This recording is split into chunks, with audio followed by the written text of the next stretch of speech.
జై తెలంగాణ. ఇవాళ వరంగల్లో యావత్ తెలంగాణలో అత్యంత ప్రసిద్ధమైనటువంటి భద్రకాళి అమ్మవారి దర్శనం చేసుకోవడం జరిగింది. చాలా సంతోషంగా ఉంది. అమ్మవారిని దర్శనం చేసుకోవడం అంటే అది మనం అనుకుంటే జరగదు, ఆమె అనుకుంటేనే జరుగుతుందని చెప్పి అందరం కూడా నమ్ముతాం. మరి అటువంటి దర్శనం నేను, నాతో పాటు మహిళా నాయకులందరూ కూడా రాష్ట్ర వ్యాప్తంగా ఉన్నటువంటి వాళ్ళందరూ కూడా వచ్చినారు.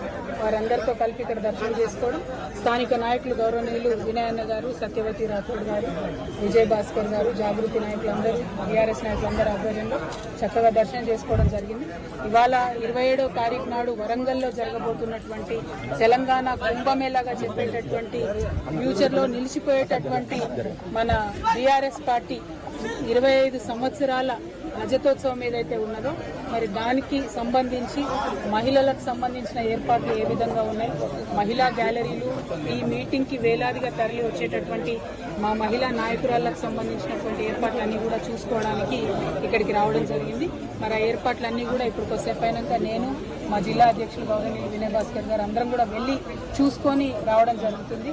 అదేవిధంగా మరి సభకు వచ్చేటటువంటి మహిళలకైనా, నాయకులకైనా, కార్యకర్తలకైనా నేను రిక్వెస్ట్ చేసేది ఏంటంటే, మనం సభకు వచ్చిన తర్వాత ఎక్కడి వాళ్ళం అక్కడ వెహికల్స్ ఒక పద్ధతి ప్రకారం పార్కింగ్ చేసుకొని అందరం కూడా సభ లోపలికి ప్రవేశించి